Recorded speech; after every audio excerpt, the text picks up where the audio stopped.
તો સાહેબ આજે થ્રિલ લેવું છે ઈ કયા સેન્ટરમાં આવે? મૂવિંગના જ રાણીમાં આવે? મૂવિંગની રાણીનું ફંક્શન શું છે? Pleasure and movement, love of sports and games, feelings of interest and excitement. ના એટલે એની અંદર ડાન્સ છે, ના એટલે એ રાણીની અંદર એક ડાન્સ છે ને એક સ્પોર્ટ્સ છે, એ ટાઈપની વસ્તુ છે. તો અચ્છા જસ્ટ મૂવમેન્ટ રિલેટેડ, તો ગાડી રિલેટેડ અથવા કઈ પણ વસ્તુ રિલેટેડ, તો પછી ઇમોશનલ સેન્ટરના એમાં ગોતવું પડે, આપણે વિચાર કરવો પડે.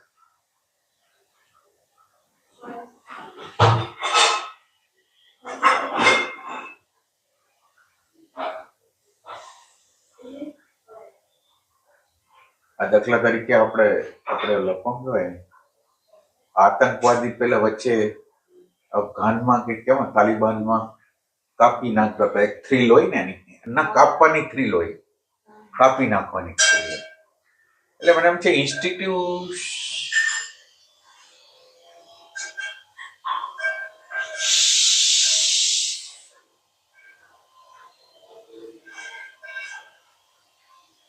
ઇમોશનની રાણી હોય છે કે નહીં? ઇમોશનની રાણીમાં હવે જે આપણે થોડુંક નોટ ડાઉન કર્યું છે એમાં એ જ વાંચવું. પહેલા રિસ્પોન્સિબિલિટી શું છે એ બોલી દઉં કે ઇમોશનલ સેન્ટર છે emotions and feelings as well as the ability to appreciate and value people and things in relation to ourselves. At one end of the spectrum are positive emotions such as joy, wonder, compassion. At the other pole, we see fear, anger, and sorrow. The speed of emotional reactions is much faster than that of intellectual center. હવે ઇમોશનલની રાણીમાં છે religious and moral values and emotions, natural emotional judgment, free of acquired habits. એટલે tradition દ્વારા જે habit હોય એ એમાં છે. Free of acquired habits. Natural emotional judgment, free of acquired habits. એટલે habit દ્વારા નહીં, પર એક નેચરલ ઇમોશનલ જજમેન્ટ છે. એટલે ડેટા દ્વારા નહીં, કંઈક બીજું ડેટા દ્વારા ઇમોશનલ એટીટ્યુડ્સ અપ્રોપ્રિએટ. ના એટલે ઇમોશન સેન્ટરની અંદર એવું હોય છે કે ઇમોશન સેન્ટરના રાણીની વાત કરતા હોય તો એને જે આપણે શું કહેવાય, આપણે આપોઆપ ખબર પડી જાય છે, એ ટાઈપની વસ્તુ છે. એ ટાઈપની natural consciousness, power of discernment based on consciousness. Sense of humor and comical sarcasm, derision. એમાં નહીં હોય. ના એ આમાં એટલે આપણે લખ્યું છે, એટલે ક્યાંક તો રાજ્યનંતરમાં કામ ના મને એમ છે એ બહુ sarcasm ના ઇમોશનલ સેન્ટરમાં ના. ઠીક, હાલે કોઈને ઉતારી પાડવું hay ને, એક સેન્સથી તો ઉતારી પાડવું. અચ્છા, તમે સેન્સ ઓફ હ્યુમર એટલે જસ્ટ નોર્મલ હસી મજાક એવું? એટલે તોય એટલે બે સારું નરસું બે એમાં જ આવે ને, પોઝિટિવ નેગેટિવ બધું એમાં જ આવે ને.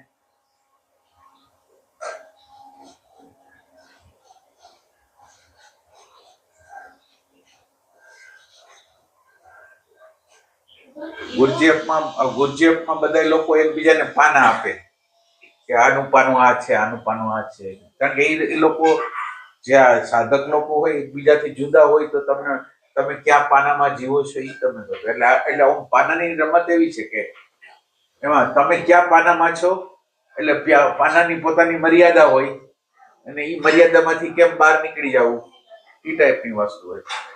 આપણને ખબર નથી હોતી કે આપણો નેચર કેવો છે.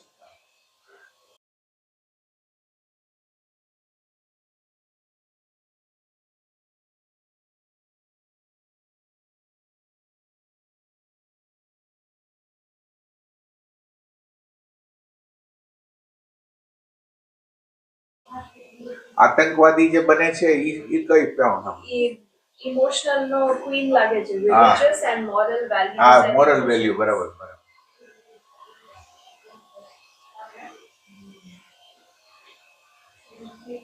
ઇમોશનલ ના રાજામાં ક્લેરવોયન્સ એન્ડ સાયકિક સેન્સિટિવિટી. કેવા? ઇમોશનલ ના રાજામાં ક્લેરવોયન્સ અને સાયકિક સેન્સિટિવિટી.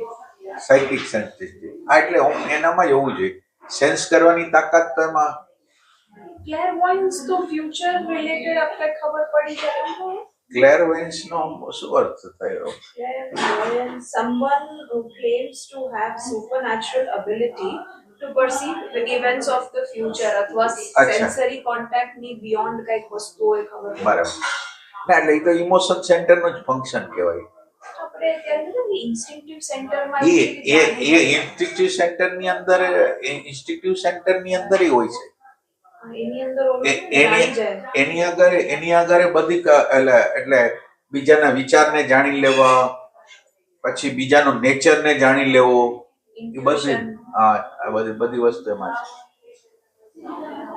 ગુરજેફ કહે છે કે new forms of cognition and paranormal powers જાગે ઇન્સ્ટિંક્ટિવના કિંગમાં. અને અગર તમે if you are conscious in this part you can talk with animals. બરાબર. ઇન્સ્ટિંક્ટિવના રાજા.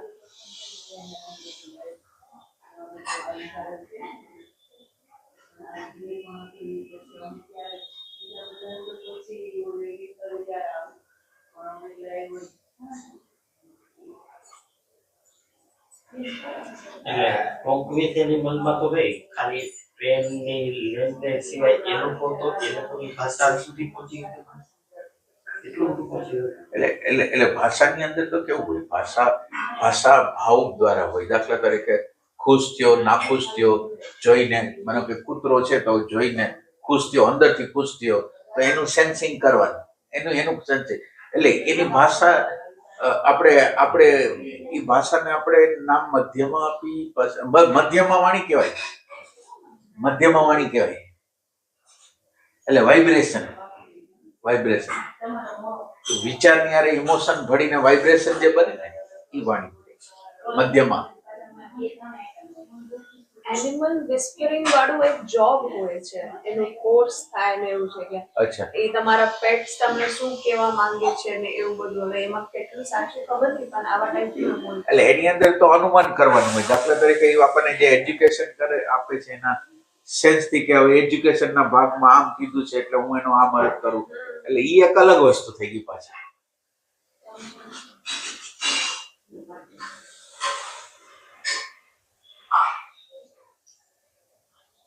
તો આ બે વચ્ચેનો ફરક ક્લેરવોયન્સ અને ઇન્સ્ટિંક્ટિવના રાજા ના, ઇન્ટ્યુશન. બીજું એક એમાં હતું ઇમોશન સેન્ટર ની અંદર સાયકિક સેન્સિટિવિટી. એટલે જોઈને ખબર પડી જાય કે તમે આજે ખુશ છો, દુઃખી છો, એ સાયકિક સેન્સિટિવિટી. એટલે આપણે કોઈને જોઈને, કોઈની ઘરે ગયા હોય ને જોઈને તો એમ ખબર પડી જાય કે આના વાઈફ ને કેટલો ટોર્ચર છે, કેમ છે, એ બધી ખબર પડી જાય. એટલે સાયકિક કેવી રીતે? સાયકિક આમ સામાન્ય રીતે તો એવી રીતે વપરાય છે કે રોંગ અર્થમાં સાયકો. ના, એ ટાઈપ નહીં. એની અંદરની વસ્તુ, એની અંદર શું વસ્તુ પડેલી છે એ તમને ખબર પડી.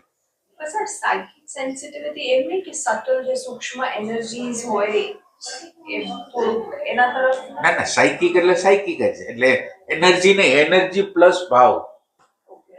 એટલે ભાવમાં એનર્જી ભળેલી છે, એ ટાઈપની વાત. એટલે રીડિંગ પીપલ્સ મૂડ અને એવું બધું આમાં અંદર છુપાયેલી ઘણી હકીકતોને તમે જાણી લો.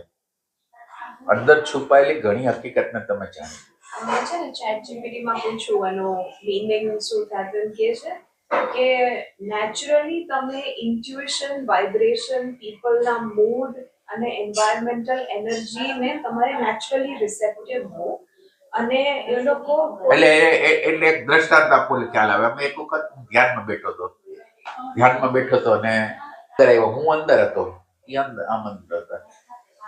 એટલે પછી અચાનક રીતે મારા અંદરના ભાવની અંદર ચેન્જીસ થઈ ગયું અને આમ ક્રોધ આવવા માંડ્યો ને કંઈક ખબર નહીં, અંદર મજા ન રહી. એટલે પછી બહાર આવીને મેં એને કીધું, ભરતભાઈ તમે ક્યાંથી આવો છો? મેં તો કઈ તમારે કોઈ કોન્ફ્લિક્ટ થયો છે? હા. એટલે એબિલિટી ટુ પરસીવ જે કે છે ને વસ્તુ. પછી કોક વખત બહુ કોઈને અશક્તિ જેવું હોય અથવા તો કોઈ નેગેટિવિટી ન હોય, એટલે આપણને તમને એમ થાય કે આને કંઈક એનર્જીની જરૂર છે, એટલે તમે એના માથા ઉપર એનર્જી મૂકી દો કે આને અત્યારે એનર્જીની જરૂર છે, એ ટાઈપની વાત.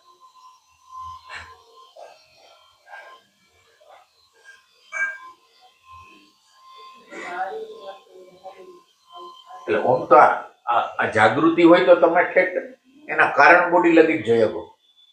કારણ બોડી એનું ક્યાં શું પડેલું છે ને એ બધું જોઈ શકાય. એટલે સાયકિક એબિલિટી એમાંથી જ આવે છે.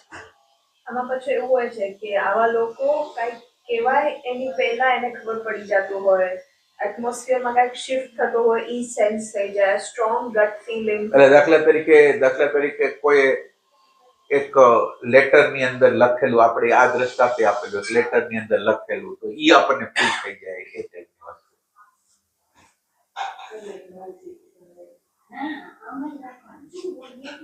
પછી એક જણાએ ખાલી સંદેશો એમ જ આપ્યો હોય કે હું કાલે નહીં આવું, માનો કે આપણે તો બધું હોય છે ને, તો એ એક નહીં આવું એની અંદર એવી કોઈ ફિલિંગ ક્યારેક કોક હોય ને ત્યારે ઈ પકડાઈ જાય કે આ ફિલિંગ કઈક અલગ છે. વોટ્સએપમાં મેસેજ આવે તો યાદ ના એટલે તમને આમ ફડકો પડી જાય એક વસ્તુમાં, એટલે આપણને એમ થાય કે આમ આટલું બધું શું થયું એમ. એટલે આ કઈ બહુ મોટી વાત નથી, પણ ઈ શબ્દની અંદર એને એટલો તીવ્ર ભાવ મૂકી દીધો હોય કે એ થોડી નાખે એવો ભાવ. એટલે તમને મેસેજ કરતા હોય આપણે થોડું શાંત પછી મેસેજ કરવું. કેટલી વાર હોય મિસડાયરેક્ટેડ એંગર હોય, આપણે કઈક લાઈફમાં કઈક થયું હોય અને પછી ના ઘણી વાર ખોટું લાગી ગયું હોય, એટલે ખોટું એક પ્રકારનું, એટલે કોઈ મેટર અલગ હોય, આ કામબારની કે મેટર નો મેટર કઈક અલગ હોય, અને એ અલગ મેટર એને જે અહીંયા અંદર ખૂચી ગયો હોય ને એને લીધે એમ કે હું નહીં આવું, તો નહીં આવવાની અંદર ઓલો ગુસ્સો એમાં હોય એની અંદર.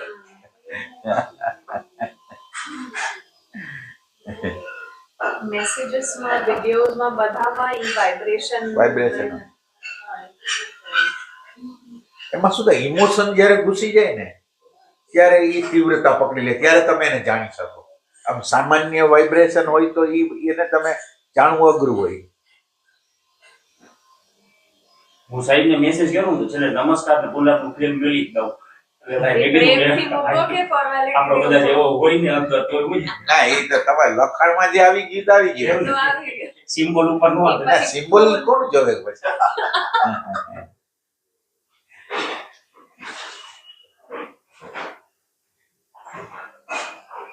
ગુલાબ બધું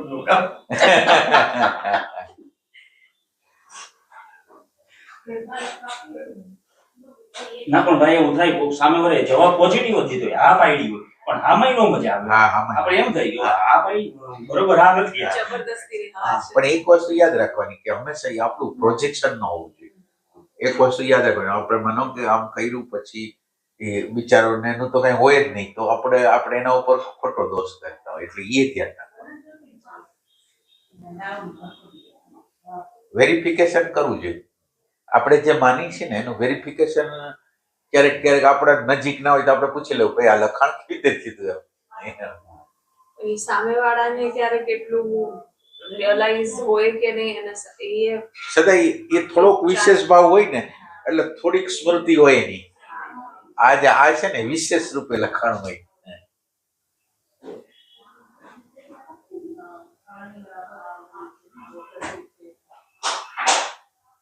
ખાલી તમને હરિયમનો મેસેજ કરતા તો આમ અંદાજો આવતો હોય ને એટલું ડરવાની એટલું બધું કઈ ધ્યાન ન રાખવાનું હોય. પછી આ તો વિશેષ રૂપે કઈક હોય તો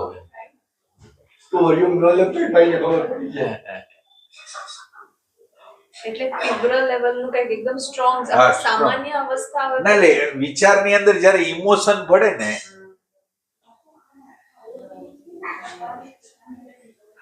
આમ ઇમોશન આગળ ઈ શેના માટે લાગે? મોશન એટલે ગતિ, ઈ એટલે શું? ઇમોશન છે. મોશન એટલે ગતિ છે. એટલે ઈ મોશન ને બેયને ઇંગ્લિશમાં છૂટું પાડીને શું થાય છે? ઇમોશન એક્સ્ટ્રા ને એવું થાય. જોઈએ આપણે, એટલે ઓમ લાગે એવું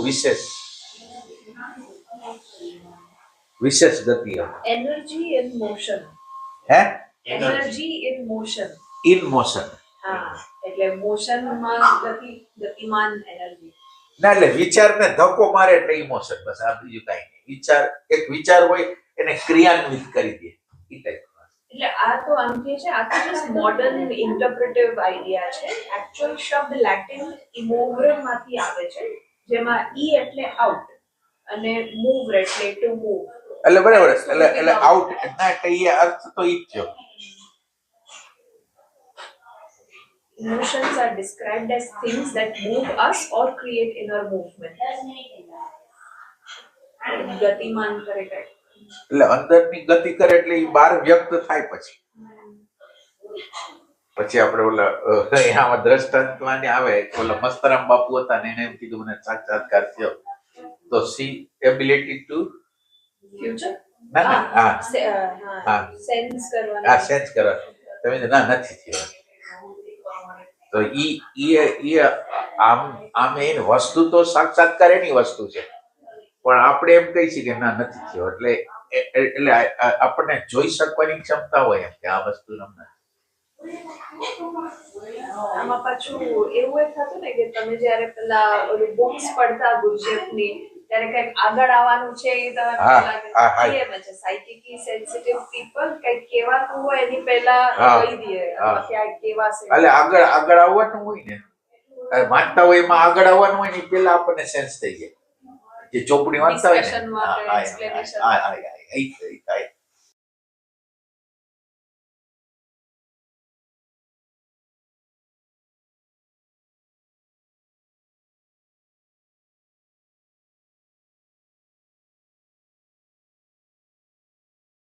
આપણા આશ્રમમાં ઝૂંપડી હતી ને, એનો સામાન પેક થયો ને પછી થોડાક વખત મને કીધું હતું, એમાં જે 2 જણા હોય ને એ આવે ને મને ગુસ્સો એમને થાય છે, અમે પછી મનાઈ કરતી. ના,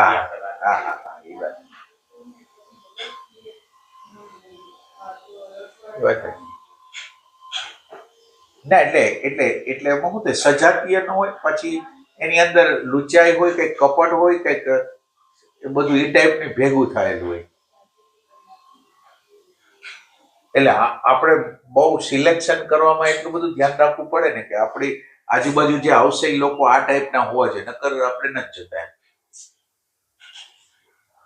એટલે આપણા કમ્ફર્ટેબલ માટે આપણી નેગેટિવિટી સહન ન કરાય. ઘણી વાર કોઈ કંઈક નાનો શબ્દ બોલે ને ત્યાં આપણને ખબર પડી જાય કે ઓહો આ વ્યક્તિ એ તો બહુ ધ્યાન રાખવા જેવું છે. એટલે એમ કે પ્રસંગ હાવ નાનો હોય. પ્રસંગ દાખલા તરીકે કોઈ પ્રશ્નોત્તરી હાલે છે, પ્રશ્નોત્તરીમાં બિચારા કોઈ વ્યક્તિએ એવો પ્રશ્ન કર્યો અને એને રજૂઆત એમ કરી કે મને એના પ્રત્યે નેગેટિવિટી આવી ગઈ કે અમારી કસોટી કરે છે. એટલે આપણને થાય તો એ વખતે તો એ વ્યક્તિનો ભાવ એવો નહોતો, તો આનો પોતાનો જે નેગેટિવ પરસેપ્શન છે એના ઉપર થોડું, તો આપણે પછી સાવધાન થઈ ગયા કે આ વ્યક્તિ યાર ધ્યાન રાખો કે આ બધી વસ્તુને કલર કરશે, એ ટાઈપની વસ્તુ. એટલે પ્રસંગ હાવ નોર્મલ જ હોય. તમને એમ ન લાગે કે એબ નોર્મલ છે, છતાં એ લોકો એને એબ નોર્મલ તરીકે જોયો હોય. એટલે આપણને ડેન્જર, આપણને ધ્રુજારી છૂટે કે તો પછી આ ધ્યાન રાખવાનું. એટલે એક જ વસ્તુ, ખાલી નાનકડી વસ્તુ પ્રગટ થાય ને ત્યાં આપણને ખ્યાલ આવી જાય કે આ વસ્તુ. ઘણી વાર એક વખત અમે કોકાયરે ડિસ્કશન કરતો હતો. ડિસ્કશન કરતા અચાનક રીતે ફ્લેશ થયો કે આ વ્યક્તિ સમજશે નહીં, આનું સેન્ટર ઇન્ટેલેક્ચ્યુઅલ છે. આમ એક્ઝેક્ટ પ્રેરણા થઈ ગઈ કે ઇન્ટેલેક્ચ્યુઅલ સેન્ટર. એટલે હું સ્ટોપ થઈ ગયો. પછી એક વખત અમારે આપણે છે ભાઈ, એની વાત કરતો કરતો એ રીતે એટલે આપણને આમ ફ્લેશ થઈ જાય કે ઓહો આ ઇન્ટેલેક્ચ્યુઅલ છે ને આ નહીં સમજ્યા. એને ભાઈ ધારો કે ઇન્ટેલેક્ચ્યુઅલ છે, તમને ખબર પડી તો ઇન્ટેલેક્ચ્યુઅલ એક રસ્તો હોય કે જેના દ્વારા એ સમજે એવું ન હોય ને. એટલે ઘણી વસ્તુ સેન્સ કરવાની હોય. એટલે પાછા ઇન્ટેલેક્ચ્યુઅલ સેન્ટરની અંદર લોજિકલ માણસ ન હોય. માનો કે તમે લોજિકલ છો, ઇન્ટેલેક્ચ્યુઅલ સેન્ટરની અંદર તમે લોજિકલ છો, તો તમે ત્યાં ઉભા રહ્યો, હાલો લોજિક આપવું તમને. આપણે માનો કે કાલે કરતા હતા, વાત કરતા હતા માં, તો એમાં લોજિકલ જ વાત હતી, એમાં ઇલોજિકલ કાંઈ નહોતું, છતાંય લોજિકલ ને ઓવરકમ કરતા હતા, લોજિક ને ઓવરકમ કરતા હતા. તો એની એટલે એને બીજી રીતે કુતર્ક કહેવાય. લોજિક ને જયારે તમે ઓલું કરો ત્યારે કુતર્ક.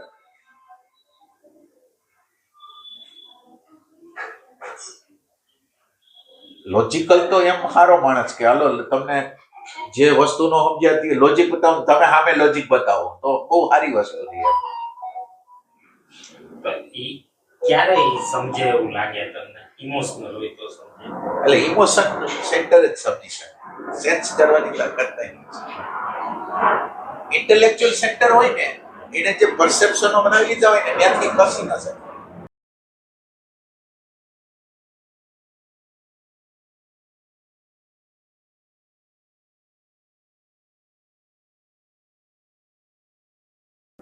લગભગ પરસેપ્શન ઇમોશન સેન્ટર બનાવે છે રાણી જ્યોત. પરસેપ્શન ઇમોશન સેન્ટર બનાવે છે કોણ બનાવે છે? ઇમેજનું ફેક્ટર આમાં જ કીધું છે. હા, ઇમોશન સેન્ટર ની રાણીમાં ઇમેજનું સેન્ટર જેવો તો છે. ઇમોશન સેન્ટરમાં ઇમોશનની રાણીમાં તો જો religious moral values, natural emotional judgements, emotional એટીટ્યુડ્સ, emotional attitude, situation પૂરતા અપ્રોપ્રિએટ શું હોય અહીંયા, કેવી રીતે આપણે વર્તવું જોઈએ, એવા ટાઈપનું. એટલે ઇમોશનલ એટીટ્યુડ એટલે પરસેપ્શન જ છે ને એક પ્રકારનું. એટલે આવી સિચ્યુએશન સમજો ક્યાંક મરણ છે તો આપણે કઈ રીતે વર્તવું જોઈએ. અચ્છા, એ ટાઈપની એટલે મને એવું લાગ્યું કે સિચ્યુએશન ફરીથી વાંચો. Emotional એટીટ્યુડ્સ appropriate to the situation. સમજી ગયા. આ ઈ બરાબર, ઈ બરાબર.